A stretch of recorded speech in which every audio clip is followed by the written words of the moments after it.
Up the X3 from NTS today. I know I didn't really give you guys an update on it, but I got it fixed. I didn't do any videos on the process just because I felt like I was on a time crunch trying to get it done. I did show the front arms. I went with the HCR arms, and if you notice, the shock now mounts on the lower control arm instead of the upper control arm, like in most Can-Ams. So these are the new HCR arms. You probably heard of them. There's more companies starting to make them. I know of 2 other ones. I think CT Raceworks and Tex Tech or something. I can never pronounce the name of the brand or whatever. But this is the X3. Went ahead and powder coated the front plate here to match the arms, and I also went away from the original CA Technologies shock tower brace with the limit straps, just because I wasn't gonna be able to run them. I was trying to run the ones made by MTS, but as well they haven't came out with a solution to mount in the front, just because the space is limited, if you can see there. So everything goes in through the upper control arm, and then there's a little tunnel for the axle here. So if you can see there, the axle runs through a little tunnel there, and space is limited here.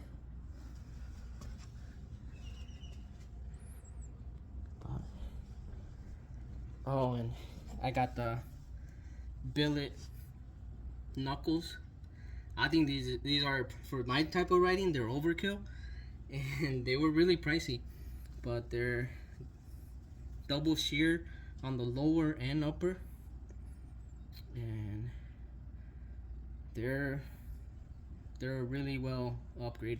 I want to say the front end on this is pretty much bulletproof at this point.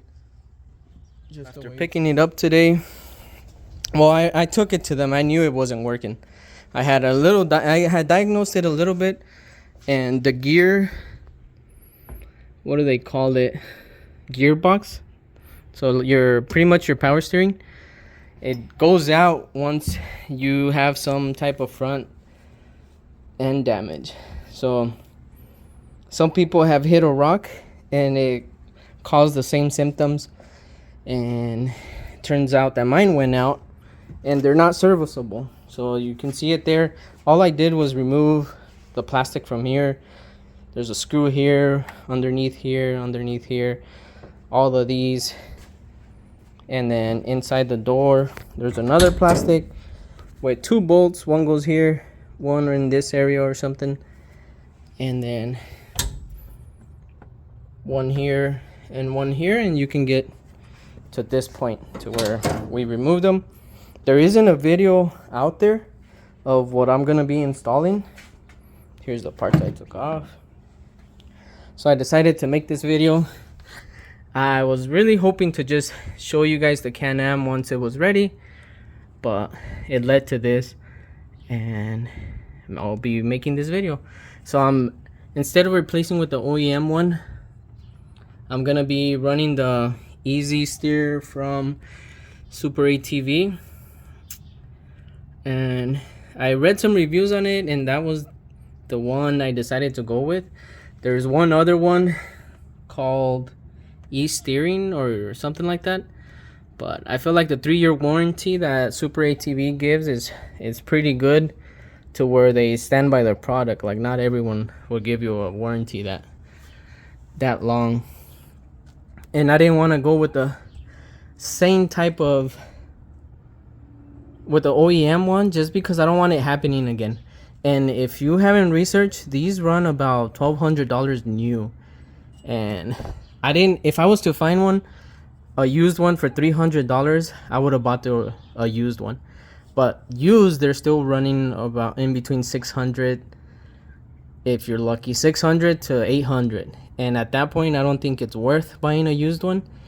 The Super ATV one I got for 800 and something, probably close to 900 with tax, and which is still a saving compared to the OEM one if I was to go new. And it's gonna give me some new shafts, new steering, so we'll run that. I'll be trying to make the video.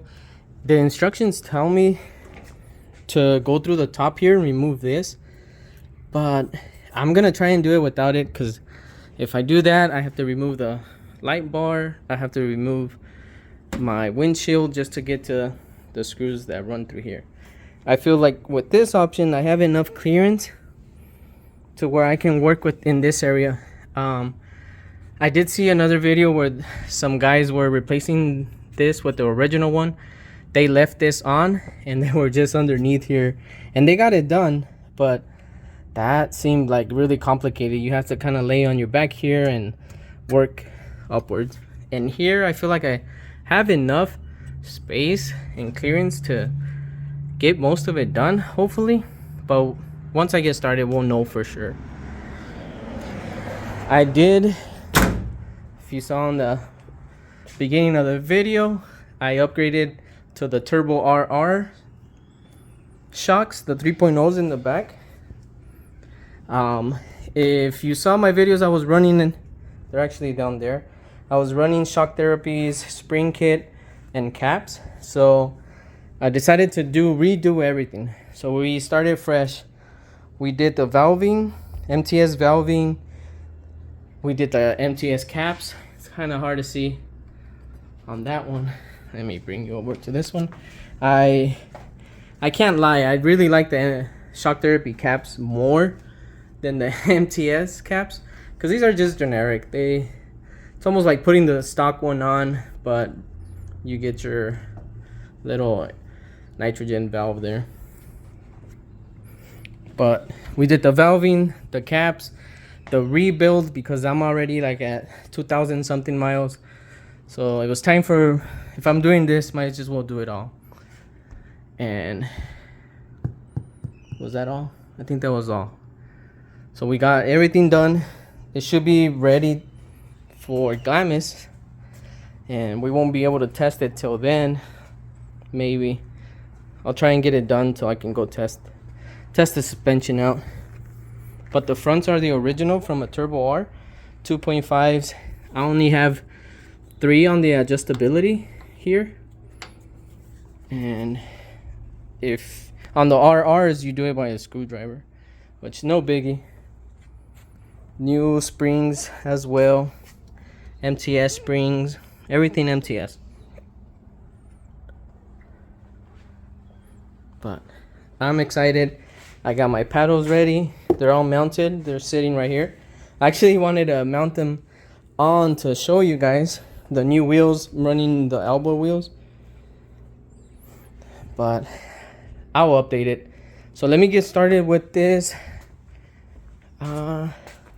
Actually, I need to make a run to Ace Hardware and get some bolts, but I will keep you guys updated on this video, and we'll go through this whole process to install it in case you guys ever run into the same problem. Just so you know, it does happen. If you hit a rock, if you hit a stump, this will get damaged on your Can-Am. And the way I found out is because it keeps blowing my fuse. The fuse is in there, the power steering fuse, on your dash. It's a 40 amp. If I disconnect it, and put a new fuse, it won't blow it.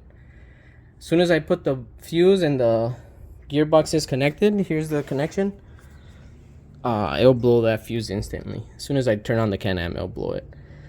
And that's one of the signs. I still could have gone to get someone to connect the buds and see if they can reset it, but with the crash they had, I'm pretty sure it's cooked. So I already got the Super ATV one here. It arrived quick, probably within 3 days or 2, and it's right here. It comes with some colored instructions, which is always nice. I saw on some comments that people complained a little bit about the instructions. I felt like they're pretty straightforward, but everyone's different. Let's check this out. This is like the 400 watt one. They say it's kind of similar. I think the one mine has is probably like 350 watt or amps. Not sure what they say, but it should be plenty for what I'm riding, and can't wait to get this up and running.